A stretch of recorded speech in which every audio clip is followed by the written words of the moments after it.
of the issues that your father and you have dealt with is trying to keep a balance between China and the United States, which is a very complicated thing because you're not trying to align yourself with either China or the United States, but be friendly with both.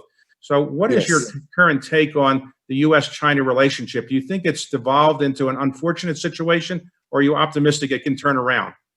I think it's a very unfortunate situation.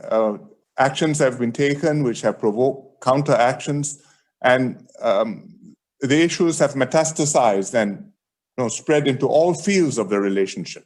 It's normal between two powers that you will have areas where you have contradictions and areas where you can work together. But I think the way things have developed over the last several years, you have very many areas where there's not only contradiction, but also deep distrust. And this is corrosive, and it's making a very difficult relationship very dangerous. Because if it goes wrong, it's not just any bilateral relationship, it's the most important bilateral relationship in the world between a very powerful United States of America and between a country with 1/4 of humanity.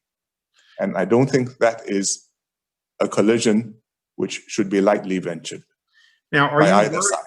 Are you worried that the United States might pull out of being an Asian power and not be as present there as it has been historically, or is that not a concern of yours? Well, we worry about two things. One, that you may collide with the Chinese and in Asia too. And on the other hand, that you may decide that you have no stake in the region and leave us to our own defenses. And we all have good relations with China. We all want good relations with China in Asia.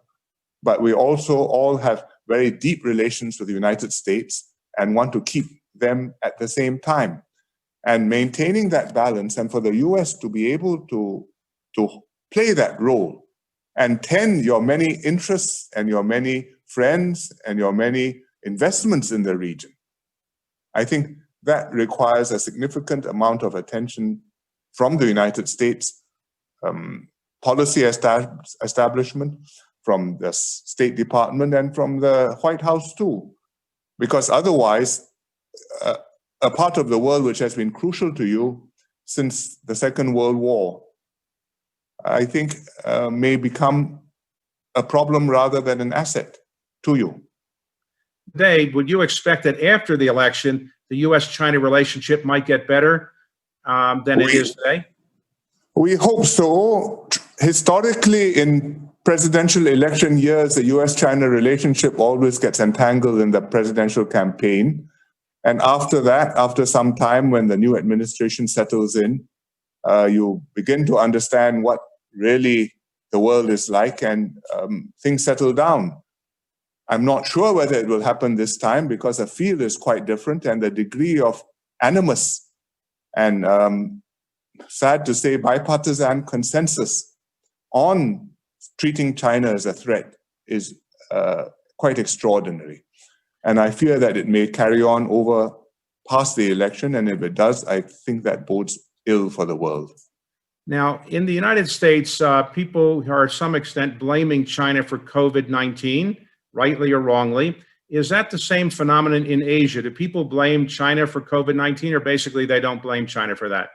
I don't think it's on top of people's minds. If you ask them, I'm sure they would say, well, there must have been missteps. After all, they look at the Chinese. They removed the party secretary from Wuhan. They removed the party secretary from Hubei province.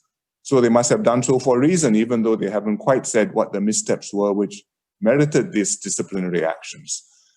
But frankly, no government has dealt with this completely perfectly, because it's been such a rapidly moving situation, such an unknown new disease. We're discovering things as you go along. You learn by doing. And that's what's happened to all of us, some with better results, some for the time being with not so good results. But the battle is not over and the jury is still out. Now, in the United States, the new law in China that deals with Hong Kong is somewhat controversial. Obviously, we've imposed some sanctions and other things, and the Secretary of State's been outspoken about it. What is the general reaction in Singapore or in Asia to what's happening in Hong Kong now? Well, we watch what's happening in Hong Kong with concern. In fact, we've been watching it with concern for some time because Hong Kong's had a difficult time over these last several years. It's a deeply divided society. It's had demonstrations which are bitter and protracted and increasingly with a violent tinge to them. It has an obligation to pass a national security law. That means Hong Kong is supposed to pass a national security law under the basic law, which is their constitution, which they have not been able to do. And looking at the way things were trending over the last few years, it was quite clear that this could not continue indefinitely and certainly could not last for the rest of the now 27 more years of one country, two systems. So the Chinese have now decided, well, if we are not going to pass a national security law, we, the National People's Congress in Beijing, will pass it on your behalf. And they've said that it complies with one country, two systems. In Hong Kong, the reaction has been split. Some people support it, the administration supports it. A significant part of the population have different views, but it's done. And the Chinese have said, well, you shouldn't worry, this will only affect a very small number of people, and most people should find life carrying on as usual. As time passes, if that proves to be the case, then Hong Kong will settle into a new normal. We hope so. But at the same time, this move has triggered counter responses, most notably amongst Americans in America and also in Britain, because Britain was the party to the joint declaration. And I'm sure the Chinese must have calculated that and decided that they had to do this regardless. It's most unfortunate because already there's enough menu of complications between the US and China's bilateral relationship, and this only makes things worse. But from Singapore's point of view, we hope that somehow or other Hong Kong will work through its problems, and we think it's better for Hong Kong and better for the region and Singapore if Hong Kong is stable and calm and prosperous and able to play the role which it used to play, helping China to grow and to prosper as well. So right now, there's been for the last 2 decades or so, some competition between Hong Kong and Singapore as a place for foreign companies to relocate their businesses or to invest. Do you expect that what's happening in Hong Kong now will benefit Singapore, or it's too early to know? There may be some movement of businesses out of Hong Kong, but I've never treated this as a very serious rivalry. I mean, a certain amount of friendly competition, yes, but the Asia Pacific is a big place and there are many opportunities, and Hong Kong has its advantages being on the doorstep of China. Singapore has a different set of advantages being in the middle of Southeast Asia and with a broader footprint. So on balance, I would say I'd much prefer Hong Kong doing well than to have people looking for places to go out of Hong Kong. So in your 16 years as prime minister, you've met many Chinese leaders, presidents of China. How do you compare, the current president of China with others that you've met? Is in terms of his abilities, in terms of his desires? How would you assess him compared to his predecessors? Much different or the same? I don't think we make a custom of assessing one another in public, but I think, if you have met President Xi, you will know that he is a person who knows his mind and engages you, and I think has a clear idea of what he wants China to be, and is very determined to make it happen. It's a very huge country. It is not simple to govern, and I'm sure that he's more preoccupied with his domestic challenges than with the international aspect, important though the international aspects are. Yeah. So if the next president of the United States, whoever it might be, President Trump reelected or Vice President Biden, if he called you up the day after the election and said, I need some advice about how to enhance our relationships in Asia, what would be your 1 or 2 things you would tell the next president to do? I would say 3 things. 1, stabilize your relations with China, because for the rest of Asia, we depend on stable US-China relations in order for us to have a secure, predictable environment in which we can make a living and live our lives. It's a big ask, but it's important for the US too. Secondly, I would say, please try and develop a bipartisan consensus so that there is stability and predictability in US-Asian relations. Not just do the right thing for your administration, but make a consensus so that the policy will last beyond your administration and people can plan on it and can depend on it. We had the Obama administration and they talked about the rebalancing towards Asia, and many Asian countries supported that. And we asked Obama, he says, we said, what will happen after your administration? He said, well, this is irreversible. But the Trump administration has a different take. They have raised issues of compensation and payments with the Japanese and the South Koreans. They've also talked about putting more emphasis on Asia, which is welcome, but it's a quite different mood from what Obama used to do. And we don't know what Trump's successor is going to do, or the successor's successor.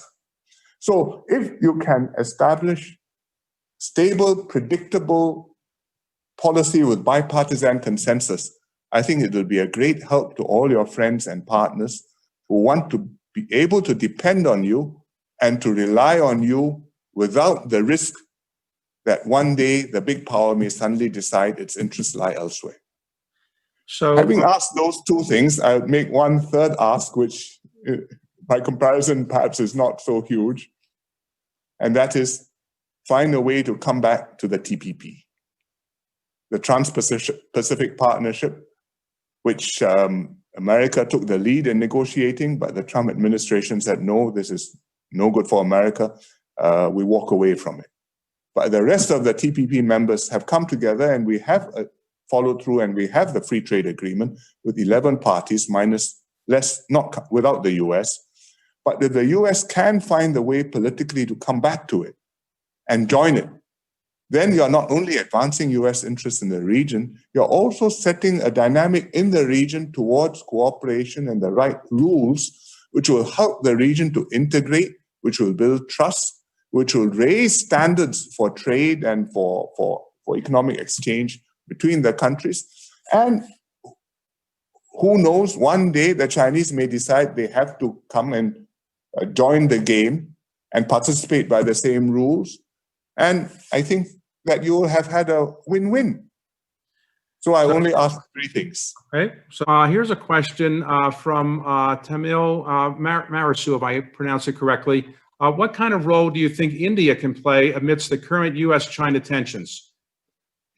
I think India has great potential to grow. Their population is younger than China's, is about the same size as China's, but they are not at the same level as China is. China today is about 16% of world GDP and 12% of world trade. India is about 1/5 of that in terms of GDP and 1/6 of that in terms of world trade. So the scale is different, but on the other hand, if the Indians can unleash their productive energies and grow the way China grew over the last 4 decades since Deng Xiaoping started reform and opening up, then there's tremendous potential for India to make a big contribution to the rest of Asia and to the rest of the world. And at the same time, to develop a constructive relationship with China. But India is a much more complicated society than China, and they have tried very hard, and I think the present Prime Minister is trying very hard too, but it takes a while to develop the momentum, and we are still hoping that they will do so. So a question from Drake Long. What are the prospects of a code of conduct in the South China Sea being completed as scheduled by 2021? We will try our best. I think it'll take some time. We have reached the point of agreeing on a single negotiating text, meaning a text where everybody's issues are put down, not that you have settled any of the issues, and now the issues have to be negotiated. I don't think that you can set a deadline to settling the issues because they are substantive ones and it will not be easy to resolve them. But we will try our best. I think it's far better that we are talking about a code of conduct and trying to work it out rather than having face-offs at sea at close quarters, at risk of collisions and escalations. Question from Yao. Essentially, the Chinese tech giants are investing heavily in tech startups and other things in Southeast Asia.